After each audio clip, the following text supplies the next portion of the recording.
পুলিশের বিরুদ্ধে বড় পদক্ষেপ নিচ্ছেন শুভেন্দু অধিকারী। কেন নিচ্ছেন তা শুনুন ওনার বক্তব্যে। এখানে আসার তলাতেও পারবে না, বয়ালে দেবীপুরে পারবে না, হিন্দু এলাকা। তাই তুহিন বিশ্বাস বলে একটা চামচা এখানে বসিয়েছে, অনেক গুণের অধিকারী। আপনারা কি জানেন যে গতকাল বালেশ্বর থানায় পূর্ব মেদিনীপুরের পুলিশের বিরুদ্ধে এবং পশ্চিমবঙ্গ পুলিশের বিরুদ্ধে মামলা হয়েছে? না, কারা করেছেন জানতে পারবেন। অবৈধভাবে পশ্চিমবঙ্গ পুলিশ উড়িষ্যা পুলিশকে না জানিয়ে করেছে। এটা যেহেতু আন্তঃরাজ্যের বিষয়, গতকালই আমি উড়িষ্যার মুখ্যমন্ত্রী এবং কেন্দ্রের মন্ত্রী ধর্মেন্দ্র প্রধানের কাছে দাবি করেছি যে মামলা সিবিআই কে ট্রান্সফার করেছে। এদের কপালে দুঃখ আছে, অভিজিৎ মন্ডলের মতো এদেরকেও সৌম্যদীপ নাকি একটা আছে, ভাইপোর মাল এসপি, এদের কপালে দুঃখ আছে। Already FIR lodge Baleswar PS, এবং এটা ইন্টারস্টেট। আমরা দাবি করছি সিবিআই কে হ্যান্ড ওভার করার জন্য।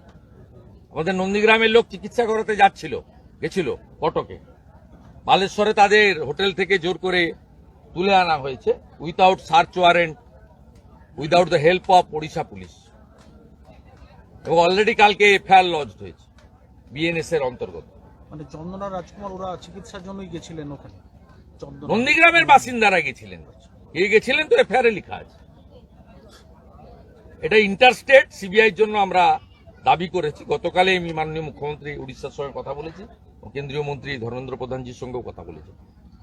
তারা বলছেন আইনের দিক খতিয়ে দেখছেন ওখানকার পুলিশ, এবং সেটা না হলে 2 তারিখে কোর্ট খুললে ভুবনেশ্বর কোর্টে আমরা রিটও করব, এই কেস সিবিআই কে ট্রান্সফার করে দেওয়ার জন্য। এরা কতবার বেড়েছে, এখনো পর্যন্ত 700 মামলা হয়েছে 21 সাল থেকে। 6000 বিজেপির হিন্দু নেতাদের নামে। কোন হিন্দু নেতা বাকি নেই মামলা খেতে, জেল খাটতে। কোন নেতা জেল যায়নি 5 দিন থেকে 7 মাস, এমন কোন বড় নেতা নেই নন্দীগ্রামে যারা ইলেক্টেড পঞ্চায়েতের দ্বারা। 21-এর হারের জ্বালা আপনার মিটিয়ে দেবো আমরা, জ্বালা ভালো করেই মিটিয়ে দেবো। এইসব করে মাথা নত করা যাবে না। আপনি শঙ্কর দাসকে ভাঙিয়ে নিয়ে গেছেন, জয়দেব দাসকে ভাঙিয়ে নিয়ে গেছেন, থেকে আমার ভোট কমেছে নাকি? গোকুলনগর অঞ্চলে একটা মুসলমান থাকে না, হিন্দুদের এলাকা, সব লোক আমার। হিন্দু মানেই শুভেন্দু অধিকারী, প্রত্যেকটা হিন্দু লোক আমার সঙ্গে আছে। আজকে দেবাশিস দাস, অশোক করণ তারাও আজকে দল ছাড়লো। দেবাশিস দাস, আমি কিছু বলবো, এই তো আপনাকে আগে বলেছি, আমার এটাতে কোনো বিষয় না। কেউ দলে থাকবেন ছাড়বেন তার ব্যাপার, আমার বা বিজেপির কোনো ক্ষতি হবে না। গোকুলনগর অঞ্চল হিন্দু অধ্যুষিত অঞ্চল, একটা মুসলমান ভোট নেই, মানে কিছু করতে পারবেন। হিন্দুরা মোদিজির সঙ্গে আছে, শুভেন্দু অধিকারীর সঙ্গে আছে, তার মানে বিজেপির সঙ্গে আছে। হিন্দুদের কিচ্ছু করতে পারবে না।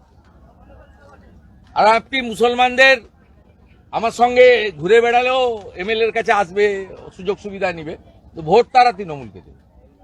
এখানকার হিন্দুরা জানে সুরক্ষিত থাকতে গেলে বাংলাদেশ যাতে না হয় তার জন্য কোন দলে থাকতে হবে, কোন নেতাকে মানতে হবে।